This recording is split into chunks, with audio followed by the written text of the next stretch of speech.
How to Make America Utopia, Take Away the Economy from Those Who Rigged It. As I See It, Class Warfare, The Only Resort to Right-Wing Doom. It's Worth It, How to Talk to Your Right-Wing Relatives, Friends, and Neighbors, and other books written by Egberto Willis.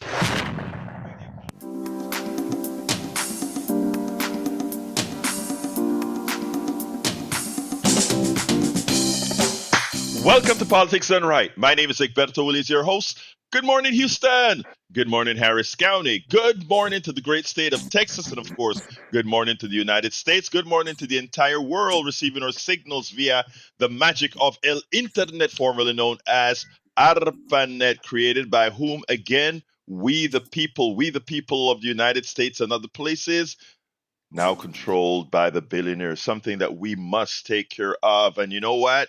After seeing what occurred on Sunday, after seeing that great performance by No Kings, No Kings, man, the spirit is up. Got a lot to talk about. But before we get busy, of course, we go directly to the studio with our resident geniuses, El Señor Howard Reynolds and Jacques Van Beba. Good morning, folks. How you guys doing? Jack, have you seen those guys? Yeah, we're looking for the geniuses. Yeah. A couple of guys they pulled off the street in here. Just a couple of guys avoiding work here. It is Monday morning at the radio, the 16th of June, 2025, and we have a fine show for you today. Yeah, I was out at the protest at 290 in 1960. I'd say maybe 3,000 people showed up. It was huge. Every corner was taken up at that particular spot. And of course, we had our fine Harris County patrolmen out there. They were just kind of walking around, greeting people, saying hi, how you doing? No problems out there. Of course, I don't expect that there would have been. So anyway, I was out there carrying my sign. My sweetheart was out there carrying her sign. It says, "Where was the National Guard on January the 6th? That is the question inquiring minds want to know, Jack. Man, don't they? Indeed. In Where fact, are you? I sent you the pictures there, Egberto, and the video clips that I recorded with my camera. Well, so, you know what? Thank you for doing that. It's funny because I didn't know. When you sent that video, that library, I thought it was a collection of stuff from all over that you wanted to.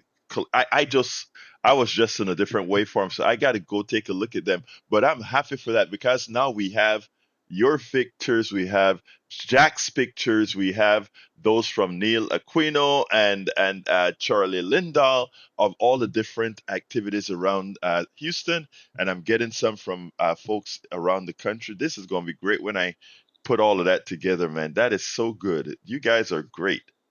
Mm-hmm. Yeah, Jack was out at the protest too, down in League City. Yeah, good.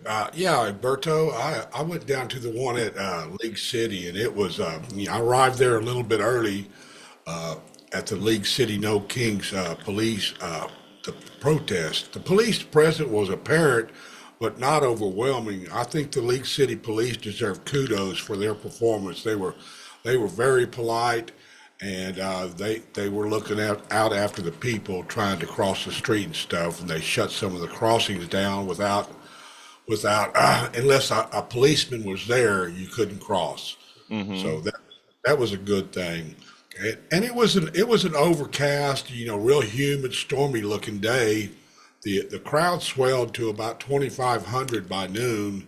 They were energized. They were creative in the way they dressed and their protest signs. They carried. The crowd represented a mix of young and old, and it was multi-ethnic, but mainly white professionals that were concerned about cuts to NASA's budget. This was more of a rally than a protest or a march. The opposition was small, about 25 to 30 Christians across the street. With cars driving on the street honking and stuff. I heard no negative slurs at all coming from the cars, and that was a good thing. So, but there was no one really to upset, so it was kind of lame. Kind of somebody want to upset it with these things. So, But, it was sure good to see the good people of League City come out and make a showing about how much they disliked President Trump and his cabinet and his policies. No kings. I was listening to Arnie on the way in, and they were talking about the protests. He said, well, it was more like a rally, like you say, like a rally of, hey, there's our neighbors over there, reconnecting with people that you haven't seen in a while. You go, oh, what are you doing here? Oh, love your sign. It's really more like a festive atmosphere rather than, one that's ominous or dangerous. It is amazing because it seems like there's similar stories all over. Here in Kingwood, we had the largest. I like the way you said instead of protest, it's more like a rally because most of the people that showed up, or rather, most of the people that interacted with us interacted on the positive side, and I was very surprised here in Kingwood. In fact, I have a video that I made that I'm going to play for the show this morning, but I was simply impressed by what occurred here in Kingwood, and you'll see my excitement in the video that I made. But without further ado, what you got for us, brother Jack, as the word of the morning? Well, I was just giving my little report on the rally protest, the No Kings protest. That Okay. was it. That was it. Well, hey, look, that is great. Let me just tell you, I'm excited for how things worked out. On sadly, what occurred in Minnesota, and I guess we'll talk about that later on. But what occurred in Minnesota is, I hate to say, wasn't unexpected, but uh, it still hurts. But anyhow, anything else you have to say, Howard, before I play my video, my starting video? No. No. We're good. We're good. All right. All right, folks. Look, like I mentioned, well, let me just play the video because I think I explained everything in the video. So let's get started. I think I'm ready and queued up. Let's get busy. Kingwood, Texas had the most successful and peaceful protest that has ever occurred in this town by volume, by numbers, and by the types of policies these people were protesting about in the No Kings protest that we had. And I can't tell you how, first of all, how amazed I was of its success. And it was so successful that at the allotted time that we were supposed to close it down, people refused to leave. They were just having fun, expressing themselves, expressing their rights to democracy, expressing their free speech rights, protesting against a president that's a convicted felon. That's not only that he's a convicted felon, but he continues his felonies as he governs. This was arranged by Cindy Hendrickson, leader of the Indivisible Kingwood, and one has to commend the marvelous job that she, along with many of her other organizational leaders, put together in this framework. I taped the entire event. Unfortunately, I attempted to live streamed it, and with the goal of using the videos from the live stream, I erred in that I should have had two cameras, one for live streaming and one for the actual interviews and images that I took, because the quality of the video is not very good, but I was able to salvage enough substantive video for you to get a feeling of what it was like on the ground. So without further ado, let me go ahead and play that, and then we'll take it on the other side.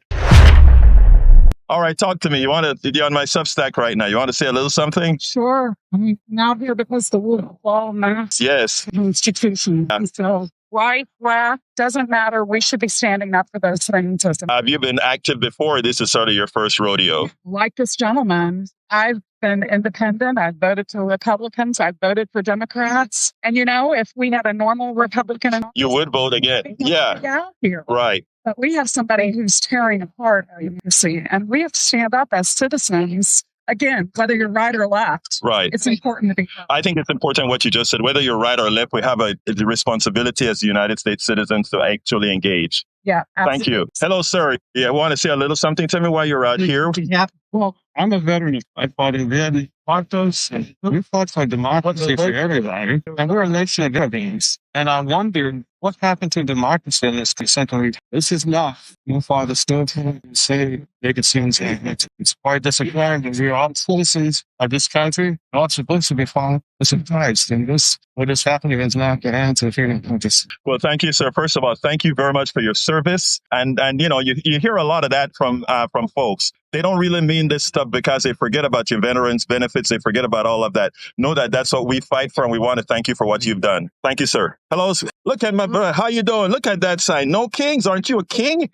You are no king. Why are you here? I thought when I heard you ask that question, if you have to ask, you wouldn't understand. Well, I remember I'm just asking with a blank slate. I need to hear from you. It's not about me. It's about you.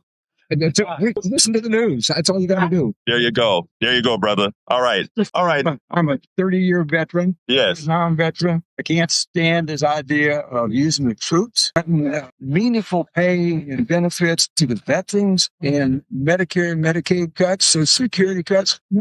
This is democracy, representative democracy. We don't need it. Thank you, my brother. That's a good one. Thank you. All right. Hello. How you doing, sir? I'm doing great. Well, why are you here, my friend? Look, I know the answer, okay, but I still have to ask. Remember, I got to be objective. How you doing? I'm doing fancy. The sign says it all.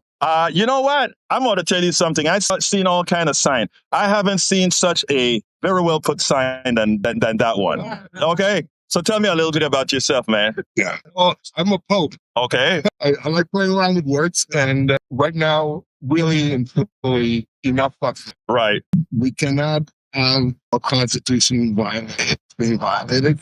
Be the people, I mean, it means a lot. A lot of people die. There are a lot of people. My father fought World War II when he was 16 years old. That fight was for democracy. It's 16 years old. Okay. So it's really important to me that what we have is preserved. It's not perfect, but this is the wrong direction. This is absolutely the wrong direction. Thank you very much, sir. You want to say a few words? Oh, you don't want to start that. Well, then just because you started that, what I want to hear from you. Okay. Let's hear it. First of all, I don't know whether anybody else has heard. They got these documents now that say that Trump asked for, on January 6th, asked for 10,000 National Guard. Oh, let me think. Compulsive liar? We're going to believe that? No. Plus the fact he has overwrought everybody because he has overreached his comments about what he was going to win for. And he's taking people that is in here 50, 60 years who have no criminal record. And I'm going to stop because I'll just... Well, I'm glad that you brought up from. I have to remember that Vice President Vance is the one who had to call up the guards because he didn't do it. So any document that says otherwise, yes, it's a fraud. Yes. Yeah. Yes. So tell me, why are you out here? Why are you? Because I just got out here and I missed all the other protests. So I was working. Now I have a chance to do this for my grandchildren and great-grandchildren. Thank you very much, ma'am. Hello, this is John Cotter. This is the president of the one and only Humble Area Democrats. What's up, my man? It's great to be in the crowd and so many people out here to defend democracy today. You know, you remember we used to do together Occupy Kingwood. Yes. It's amazing. This is probably 10 times the crowd. This just shows you the condition that we're in relative to then. Absolutely. Yeah. So it's that much worse. It's so heartwarming, I guess is the right word, that so many people here in Kingwood are coming out, waving their flags, they have their signs, and they're standing up for our rights. We are the real Americans. Yes, we are. We are the ones that really stand in for the Constitution. Thank you very much, John. John Cotter, my brother. Take it easy. Bill Richter. Bill, you are Bill. How you doing, Bill? Talk to me, my friend. Oh, we're glad to be here today. Support democracy. And we love your work, and we are amazed. I am very amazed myself. And look, thank you for being here. This is what we need. Ma'am, talk to me. Oh, man, I'm your greatest fan. I appreciate you. I really appreciate you. I appreciate you. Why are you here? I'm delighted to be here. And it's human justice, human law. We lose democracy. And I'm so glad that it's gotten out. You know, we were concerned about being in Kingwood, whether we were going to have the crowd, because there was a lot of threats, etc. And it showed. I won't hold you back anymore, but please, thank you very much again for coming. Thank you much. Thank you much for coming. All right. Take care. Why are you here? I'm here to protest. No kids. Oh, I love it. Is that your wife? Yes, it is. You know why they say they are a better half? They're quicker on your leg. Why are you here again? Well, those are here. Thank you. Right. All right. Why are you here? I'm here to show our community that there's a lot of us here, and this is America. No more no kings allowed, and that's where Tennessee is. So I'm here to show our neighbors that there's a lot of us here. We're getting a lot of positive reactions from the drivers that are passing by, and you can see we've got a good. You participated with us when we did Occupy Kingwood. And what's interesting is, as I was telling, this crowd is more than 10 times what we were getting. Let me tell you different. We also have a lot of folks approach me to let me know they're not Democrats, they're Republicans and independents who actually want to see a change. When you hit that number, you know what it says. We're there. We're there. Thank you very much. Well, what do you want to tell our Substack audience? What's going on is wrong. Yeah. Everybody needs to be treated the same. I'm sorry. If they're in this country and on this soil, Yeah. they have rights, period. Exactly. You need due process. Everybody else, our budget is 70302. Great big budget bill needs to go because we're neutering the courts financially. And I think we're finally getting that out of the bill. But yeah, yes. Yeah. Well, let me tell you what's interesting. Among your people here, you got some good Republicans that seek me out to tell me that they were Republicans. Does that tell you something? Amen. Does that tell you something? A small, beautiful. And look, the day turned out great. And we have several hundred people in Kingwood, Texas. In Kingwood, Texas. Reagan wouldn't be allowed to be a Republican nowadays. It's amazing, isn't it? It is. It is.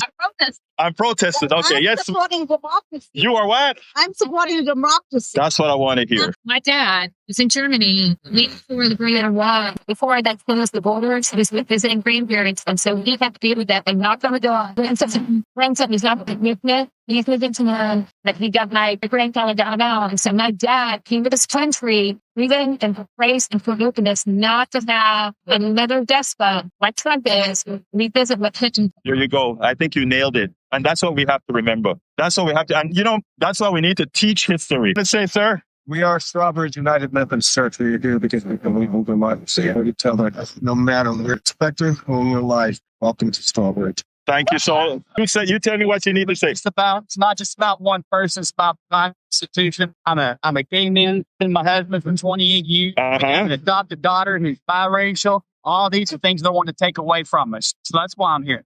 Well, you know what? Thank you for being out here and fighting.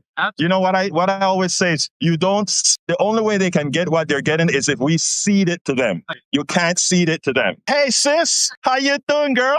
Talk to me. What's up? Oh, well, I'm here to say happy birthday to the Army, but I prefer to relax in marching. There you go. And let me get you a sign. Perfect. Say that again. Indivisible with liberty and justice for all. Love it. My sign says billionaire over billionaires because I'm most upset about the big, beautiful bill, 220 billion cut from renewable energy. That's not okay with me. Give it for the voice of the people.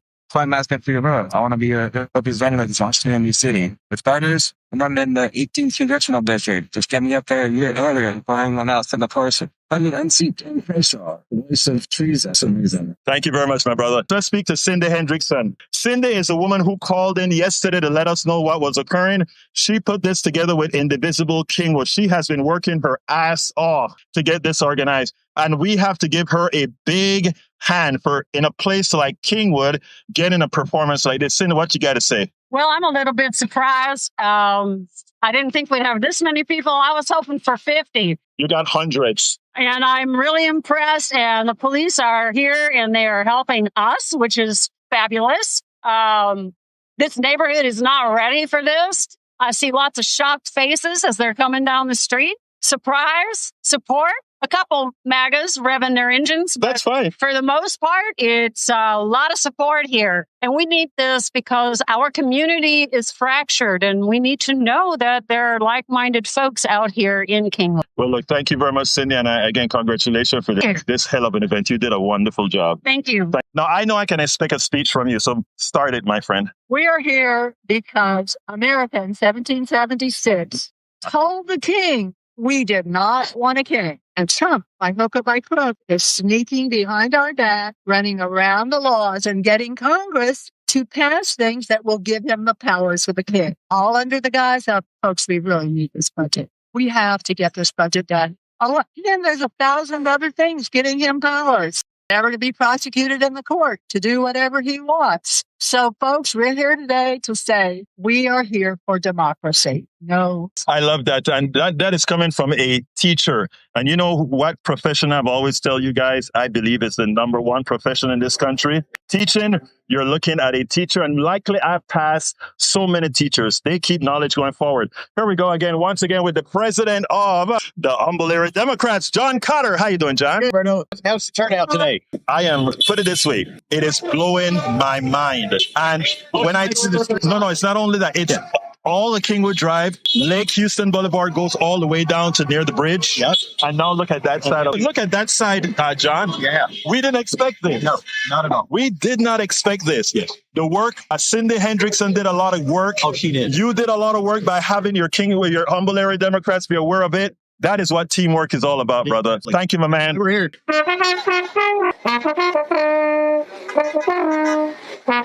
Why are you here? I'm here for my kids, for my students, for my country. Are you a teacher? Look, For 16 years. I think teachers are the most important profession, bar none. Thank you for being a teacher. Absolutely. You're a teacher's mom. Well, you know what? You made the right thing. You produced the right thing. There you go. Teacher. You're a retired teacher? Thank you. Oh, retired teachers, thank you. Thank you for your service, brother. Let me tell you, when guys like us talk about we value your service and that thank you for your service, it's not just words. We actually support policies that support veterans. We don't just say it. Right? Exactly. Okay? Yes. Thank you, brother. Peace. Professor Steve, this is one of our leading professors in the Occupy Kingwood days. That's right. He was one of our great organizers. Talk to me about where we are as a country. Oh, my God. We're at rock bottom, I'd have to say. But I think things are looking better as I look around at all the people who turned out.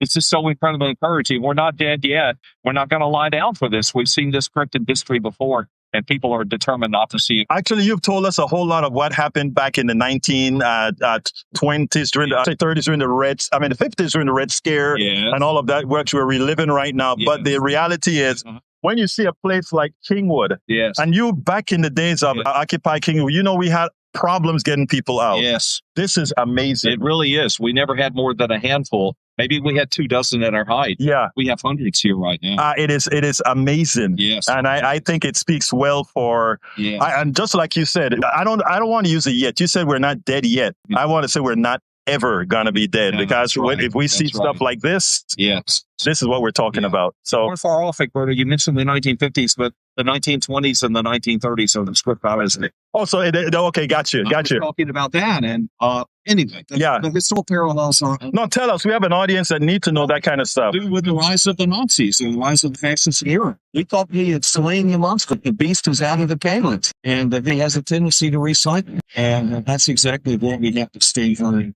right now. I thought our country was exempt, but it's not. Well, you know, Tom Hartman speaks a lot about that when he talks about democracy isn't something you can sit on. You have to keep working on it. So, brother, thank you very much for being out here. Nice to see you, Steve. Take care. Hey, Susan, how you doing, beautiful? Where's my brother? He decided not to come. Okay, all right. Everyone knows Susan, right? She runs the green stuff here in town. She's everybody's idol. Everybody's idol. And she can run, man. Who has that kind of stamina? You know, anyway, government of the people, by the people, for the people.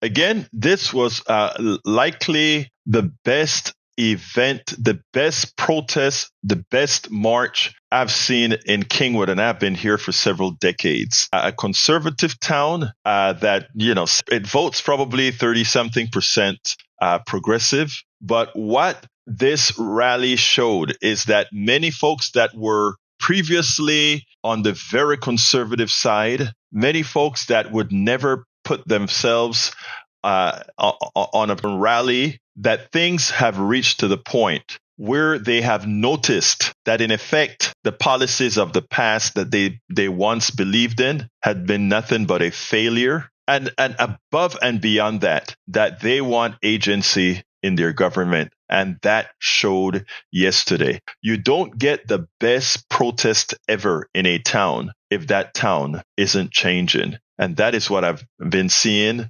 empirically and now by the numbers. We have a town that is changing, and that can only be for the better of the country, because this town is representative of many other towns of its type around the country.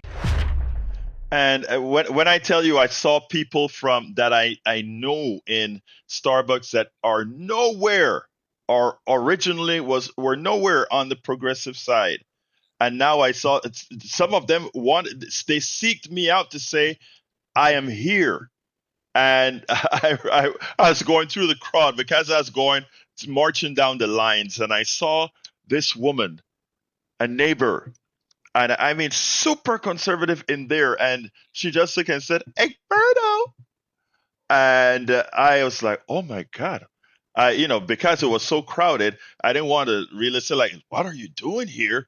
But she saw it in my eyes. It was like, "My God, what are you doing here?" You know, that is how powerful what we had. We expected 50 people in this area. According to the cops, we got about 700. I mean, it doesn't look large when you take a look around, let's say downtown Houston, or what Brother Howard saw on 1960. But understanding where we're at and what we got compared to everything else, it was just amazing. Let's go to Tag. Come on in, Tag. Good morning, Egberto. I just wanted to, yeah, I just wanted to make mention of this article that broke this weekend about the tampering of the voting machines. Yeah. And going forward, we got to have something to be focusing on.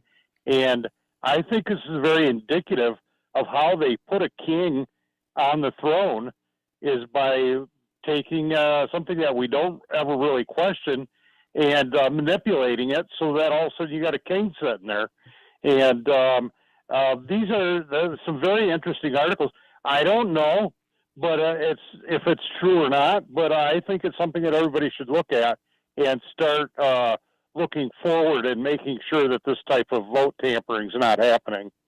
So let me just say this, Tag. I saw some of the reports. Notice that I hadn't brought that up in any of the blogs or articles that I've written, and the reason why is I don't want there to be a false what's the word? A false narrative, or that later on creates a credibility problem when when folks hit us on the other side. Remember, that's what they did with Biden and others. Oh, the votes were stolen or whatever. There's a possibility that occurred. I mean, one of the things that we were talking about is that the good side was going to win by a landslide, etc. It turned out not to be. And was there some hanky panky there? Until I have irrefutable proof, I'm going to try to stay away from mentioning it. But thank you for pointing that out. Yes, I did read about some of that occurring, and that actually, in fact, there are some reports that said that Musk was getting ready to spill the beans and all that kind of stuff like that. But I'm holding back till I have something that I can hold on. I'm also dealing with Greg Palast. I know you know who Palast is. I'm working with him to find out whenever he pulls a plug and say, yes, these are the facts about it. I'll go more into detail on that. Tag? Well, and I just bring it up now because I think people should be aware that these rumors, they're just rumors at this point, but that they're coming out, and people should be taking a look at this situation to have a little better understanding of what might have happened. So that's, gotcha. Whether it's true or not, I can't say. I can't say it's true or not. Educate yourself. Be aware of what's going on around you. So thanks. Thank you, Tag. You have a wonderful day. I want to welcome Lisa Blair from Atlanta, Georgia, Lita Beercat from Austin, Texas, Harry Denson from Missouri City, Melanie Keelan from Barcelona, Spain, MS T. Marie 83 from Newton, North Carolina, and Brother Eric Hayes from Kingwood, Atascocita. We also have in the chat on Substack Kellyanne Kennedy, Sandra Dingler, Cheryl Elkin. Cheryl says, I was in Red Rural, New Hampshire on Saturday. 1,000 lined the streets of a town of 6,500. They expected 200. Joyful, resistant, committed, and honks outnumbered. Fingers 3-1. We need to continue to be visible. We are many. We have the power, and clearly we aren't bowing down. I'm glad you brought that up. I don't know if I said it in the video or not, Cheryl, but we were expecting a lot of fingers because, like I said, this is a very conservative area. We got more honks than anything else, and the fingers were sparse and in between. The support from the community, and look, on a proportional basis, you guys completely outsized us. A 1,000 people out of a population of 6,500 is huge. We were just a percentage of ours, but we had never garnered any kind of event here that gathered more than 50 or a little bit more than 50 people in one spot. That was marvelous what you guys did. Grace Garfinkel, Ubit Sulain, VJ Vlasky, Becky Walton, Jonathan Walker, John A. How you doing, John A? Thank you for showing up last night, I think it was. Todd Golden, Bob Otten, Danny Williamson, and Rahil. Anita Rahil, Ernie Boxel, welcome aboard. Susan Magnum, Gayla Kunis, how you doing, Gayla? Great to see you here. Harriet Gessner, Diane Doyle, and Eric also says, if the president is harming his base, you have no problems, right? But I have a problem if the president is harming his base. Boxall. In fact, don't you see? That's what that is what we write. That's what I write. I'm pointing out to MAGA that your Führer is harming you. If I didn't care, I wouldn't tell you your Führer is harming you. All right, let me just check one other place here to salute you guys. All right, let's go to Brother Bruce. Come on in, Bruce. Good morning. Good morning. Good morning, Bruce. You're hot. I got a quick negative and a quick positive. On the negative, what this monster pulled off with the political violence is simply what the January 6th guys wanted to do to Mike Pence and Nancy Pelosi. Because they're state charges, Trump can't pardon him. But I'd like a reporter to grow a couple and embarrass him by asking him, do you plan on pardoning him too? Okay, on the positive, believe it or not, I can think of some good kings. Nat King Cole, Carole King, Larry King, King Crab. I'm done. Oh, I knew one of those were coming, but I love that, Bruce. I really, really love that. All right, let's go to Brother Jimmy. Come on in, Jimmy. How you doing, brother? Good morning, Alberto. I went to the rally in Katy, Texas. We had about 2,000 people there. I was absolutely amazed that all around the country there was 2,000 rallies, how they organized the whole country. Have rallies in every state, about 2,000 different rallies. And Katy, we had about 2,000 people there, and they lined up along one of the streets where everybody could see them, and they had all kinds of signs. And, of course, it was because of Trump is really acting like a wannabe king or a dictator. He puts all these tariffs on and on for our neighbors. He sends 4,000 National Guard troops to Los Angeles and about 600 Marines, even though the local mayor and governor said they were not needed. And he's trying to penalize Harvard for having too many foreign students. I mean, he's acting like a dictator already. And so I'm glad that everybody got out there and let him know that we do not want a king. We have a democracy here, and we're going to keep our democracy and elect people. We're not going to allow him to take over. And he ignores Congress. He ignores judges. He just acts like he's a one-man dictator already. So I'm glad people are out there. The worst part about it, Jimmy, Jimmy, the worst part about this, right, is Congress ceding power to this guy. I am supposed to have a professor on. In fact, I'm supposed to be interviewing him at 2:30.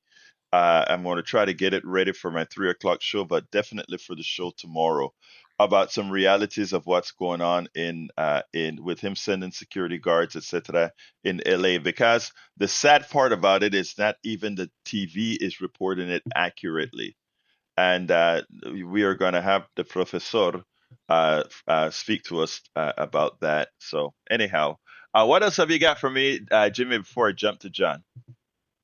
Well, I wore my KPFT shirt there, and I had a letter in the Chronicle that morning. I telling all about the rally too, and where it was, and how to come to it. And I was just really amazed that it was organized nationwide like that. That was an amazing job of arranging that, and a lot of people had to RSVP, so they got their email addresses, and they can keep organizing people on future. Exactly. And you know what? You just said something important, Jimmy, how well organized it was. And the thing about the organization is that this is done independently. There's a central database that you put all the information in where your rally is going to be. But actually, the people that are getting their neighbors and friends together, all of that is done locally. Whatever folks, however they decide to do it. And like Cindy Hendrickson here in Kingwood and others around the country, it was done so well, so peacefully. Um, I for our rally here in Kingwood, I think you could hear it in my voice. When I re-listen to it, I'm like, oh my God, I'm excited, eh? That is the kind of feeling that you got out of it, brother. That was the kind of feeling you got out of it. The city of Houston had like 15,000 people there, so it was an amazing event, and I'm really glad everybody showed up like that to let the Republicans know we don't want a dictator, and hopefully these people will get active in these political parties also. Right. One voice is great, but working with groups is much better. Absolutely. Absolutely. Thank you, Jimmy. Look, thank you again. You have a wonderful rest of your day, my brother. You too. Keep up the good work, Bye bye. Yes, sir. All right. Let's speak. Let's go to John. Come on in, John.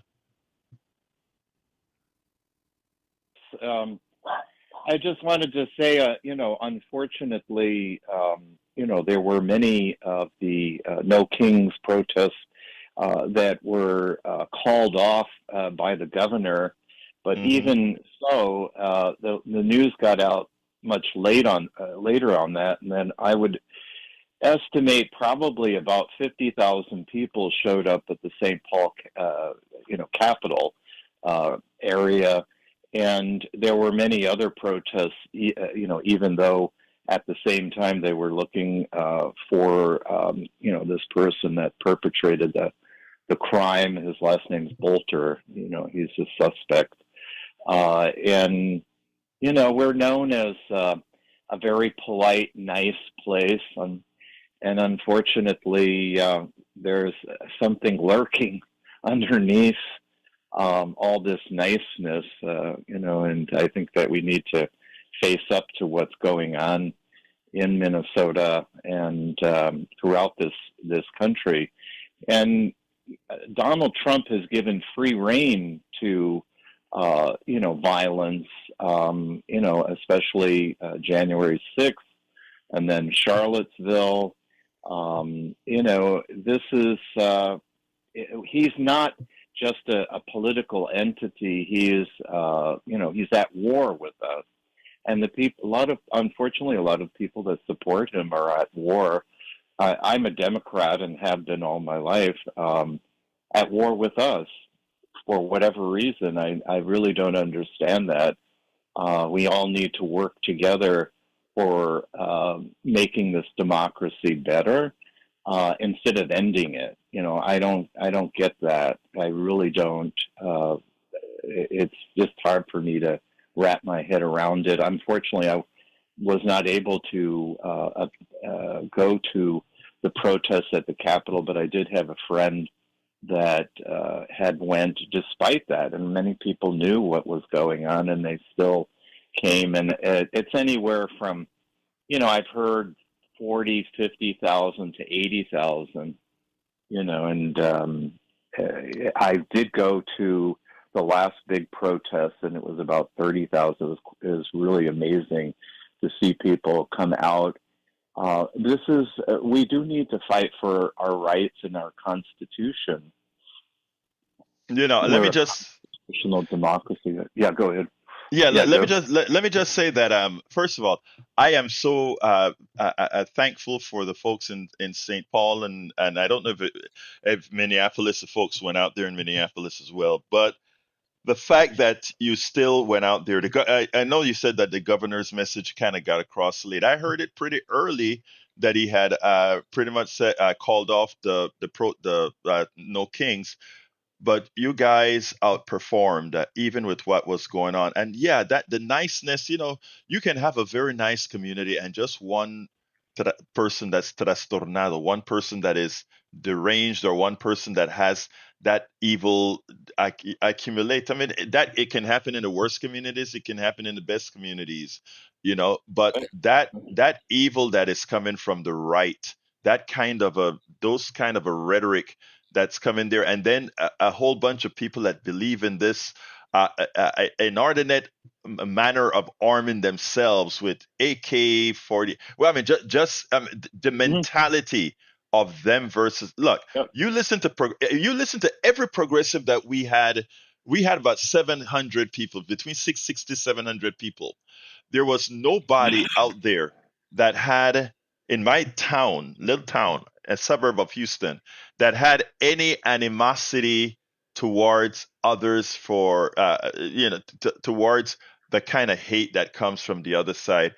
We had, after the event, there's a conservative woman that went to the event and came over to visit at the home, and she said they called her. In other words, when folks found out that she got there, a traitor. Okay, and she said all the people that I interacted with were so nice. And it's funny because anytime I hear that, I remember speaking to this woman at Starbucks, who, after she had a long conversation with me, and I said, "Hey, I'm probably the most progressive liberal, pinko liberal you've ever met." She said, "But you're so nice." And it's like, really? You're nice too. I mean, you get it's amazing. But we have to actively go out there and not let the false narrative inculcate people's minds. We got to go out there and take care of it. Go ahead, John. Finish up for me. I just wanted to say that's the whole thing. We have to get a hold of the narrative, because the narrative is controlled by huge corporations in the media who want to, play on this. Right. They just don't get it, and they create this whole persona that we're at war with each other, that people want violence. Like, for instance, here during George Floyd, I only live a few miles away, but I never had seen any Antifa people. I wanted to know, where are these people? I just see ordinary people demonstrating. And what's interesting about that was that there were outside people that came in, Proud Boys, that were committing acts of violence and vandalism, and they were outed by the people who were demonstrating. And then we also had violence from the police department itself, cutting tires, and there was a woman who lost her eyes. She was a photojournalist from up in Canada. And, so this narrative is going to end our democracy. I mean, we do not want to go down my father fought, and there are other people that mentioned that too. My father fought in World War II. My father-in-law fought in World War II to end that, fascism, Nazism. And, there were, 50 million people who died as a result. We shouldn't play around with these ideas that are foreign to this country. Really. Well, let me tell you, like I told one of the folks on the line in at the rally, we'll only lose our democracy if we cede it to them. And I don't intend to do so. And I don't think any of you listening to me intend to do so. We have to be actively participating in the debate, in the dialogue, and making sure that the narrative isn't stolen. Because that stolen narrative has really created the whatever that guy's name who killed the two senators and created the dialogue of all the deceptions that you have. If you take a look at the assassinations, yes, people can say, well, they made an attempt at the president's life. Oh, they made an attempt at. The truth of the matter is there are two different scenarios that we're talking about when you look in the underbelly. Thank you so kindly for calling, John. You have a wonderful rest of your day. I want to welcome Maz Maniac in the chat. Let's see. I just watched a video of the hearing in Congress this morning. It's sad that every time I see one, it's always half empty. I thought they wanted everybody back to work. Where is everybody? I am not sure what you mean, Maz, but I'm sure, Anyway, we'll find out. Let's go ahead and bring Brian into the fold. Brian, what's up? Yeah, good morning. I hope everybody had a good weekend. Yes, it doesn't we matter did. how many protesters came out. It matters on who's coming out to vote. We saw what your narrative was, which is protecting illegal aliens and turning the American flag upside down. Did you ever watch the fall of Minneapolis on YouTube? Nope. Did you ever? Oh, of course not. You don't want to see two sides of a story, is it?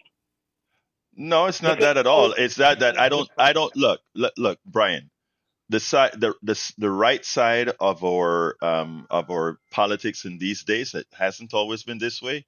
Live in an alternate state of reality. My brother, with all due respect, everybody who hears a lot of the narratives that you come with really realizes that you're an instantiation, my brother, of a good person who lives in an alternate state of reality. I can't help that, but I can thank you for keep listening to our program. Maybe at some point a seed would be planted. Well, the seed has already been planted. Maybe at some time it'll sprout. But go ahead, brother. Okay, here's a true fact. My brother was a lifelong Democrat. Hated Ronald Reagan with a passion. And who is he supporting now 110%? Donald Trump. Oh, I have no doubt. Can I finish, please? Yeah, can I finish, please? Sorry for interrupting you, Brian. He saw through the crap that the Democrats are trying to sell. He saw through it finally. Okay, you know what? I tell you what I want to do for you, Brian. Forgetting about immigration and forgetting about the social issues. What crap do you consider that Democrats want to put you through that Donald Trump is better at? Tell me something Donald Trump is good at. No. I tell you what. Better than that. Tell me something Donald Trump is going to do for you. Okay, he's already lowered my taxes. Is that enough? That's not true. But go ahead. What other thing is he going to do for you? What do you mean? By the way, why is lowering your taxes all that good, Brian?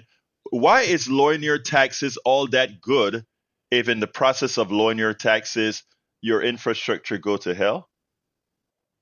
Did you really believe what you just said? Of course Honestly, I do. Do you really Of course. believe it lowers my taxes? Look, Brian. I get to spend my money.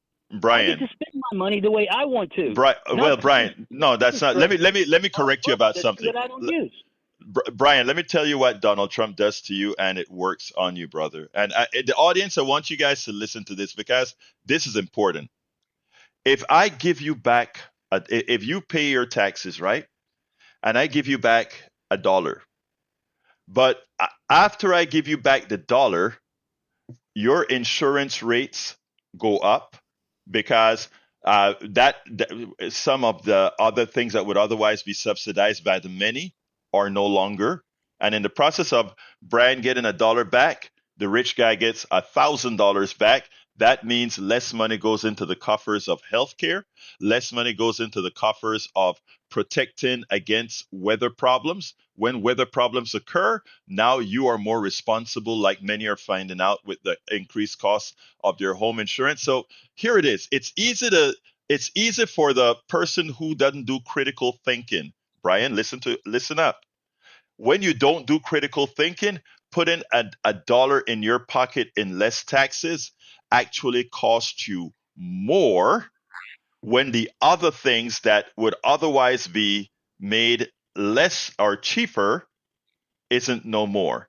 But again, trying to Can't put believe you that just said wait, look, I'm not talking. This is a state. What I've just said is a statement of fact, Brian. So you can choose no, to it's not. believe it, my brother, or No, it's not. not. Everything has gone up with respect to insurance. Everything has gone up with respect to these other issues because of the pretext of saving you taxes. But I'm not going to waste any more time on Does the government fallacies. have So let's anything to go do ahead with and continue with the program. Look, I'm not gonna entertain any more ridiculousness, my dear brother. Again, what I really wanted to point out to Brian is the same. Is the following: if I rob $10 from you and then give you back a dollar, are you going to call me a nice guy, or where's my other nine? Look, sometimes one has to wonder how folks think. All right, Billy Irwin from Summerwood says, "Really, Brian? Tariffs or taxes? He's a tool." you know, look, anyway, yeah. Eustace Robinson, thank you for your hard work and the people who came out. I was so happy with the people who came out. And we have, let's say, who else is in here? Yeah. Anyway, folks, let's go back to another issue that I said the program was going to be about today, and it has to do with Iran and Israel. I'm very concerned, and let me tell you why I'm concerned. Um, Israel would not have bombed Iran without the permission of the United States because Israel knew when the barrage comes back from Iran, they will need the United States. Having an atomic bomb that is not enough in this regards. But I think the saddest part that I've seen is the reporting. Israel did not have the right to indiscriminately preempt what they call a preemptive strike because they thought or believed that somehow Iran was going to attack. But worse, the problem is that they went and they killed scientists and head of states. That's an international crime. They killed heads of states and leaders in the state, and they killed scientists. What would happen if Iran decided to target heads of states in Israel as well as their scientists? It is sad that the media is not covering this the way that it should. They are Donald Trump, along with Netanyahu, is putting all of us at risk, both from a safety standpoint and from an economic standpoint, as we start to see the prices of oil rise. Let's go to Bobby. Come on in, Bobby. Morning. Good morning, Bobby. How are you doing? Got me? Yes, sir. I got you. First question, Berto. Where's your 3 o'clock show? I keep looking for it here, and I never hear it. Okay, the 3 o'clock show is on the internet. It's at I tell you, politicsdoneright.com will give you all the places that you can get the program, sir. So if you go to politicsdoneright.com, you can find that out as well. Okay. Okay, I have a comment. Yes, sir. I think that in politics now there's so much lying and like subterfuge that people like Brian that get misled by lies. If you look at Donald Trump, he's lied. I forgot what it was, like how many thousands of times in his 30-something thousand. Yeah. I did the math. Like in an 8-hour day, it came out to like a lie every 15 minutes. In an 8-hour day, I was just like, wow. Yeah. And then you have taxes on there'll be no taxes on overtime. There'll be no taxes, for Medicaid, or they were getting governments from the check. We'll stop taxing that. We'll stop taxing tips. And then when the bill comes out, none of that's in there. All those are, all those play. And in fact, the lower, income people are going to be, taxed. It's going to, go up to 17% by this year, and then up to like 75% more by this year. And it's just like, I keep asking myself, how does the common man who is struggling day for day keep supporting these oligarchs who are only looking out for their rich friends? And it's just because they're straight up lying constantly. Yeah. Like, the first time I remember it was like, was Bush, when he was like, no new taxes. And the first thing he does, taxes. And to me, it's almost like, good. What we have to, they don't want critical thinking, okay? And that is the thing. Because critical thinking would know that even if they give you the tax cut, if everything else if they start to charge you a fee here and a fee there, it's they take back what they giveth, and that is where we have. But look, I gotta go. Bobby, you can also drop me a line directly at kpft@politicsdoneright.com. You can email me at kpft@politicsdoneright.com, and I can give you any further information that you need, my friends. But thank you so kindly for being a part of the program. Okay. Thanks. Have a good day. Thank you. Melanie Keelan says 9 years ago, Joan Cox, a British Labour MP, was murdered while she gave a speech. I remember that well. Anyway, folks, I want to thank you guys, but let me throw it back to the studio to get them to close out for us. Studio? Well, down to the last minute, so we have nothing here. I don't have any comments this morning, except maybe there's really good food in Brian's alternative universe. So let's hope for that. Jack, what you got, man? Well, I just want to thank and congratulate all the people that showed up to all the No Kings rallies and protests this weekend. You're wonderful. Yep, that's my too. Second that. I third that motion, but guys, I really want to congratulate the success of the Kings, the No Kings protests. I also want to thank all of you for listening to the program. Please remember to share. I love you all. All the rest of the program is at politicsdoneright.com/newsletter, politicsdoneright.com/newsletter. You can email me directly at kpft@politicsdoneright.com. My name is Egberto Willies. This is Politics Done Right, and you guys know how I end this baby. I am what? Out! You're listening to the American Democracy Minute, keeping your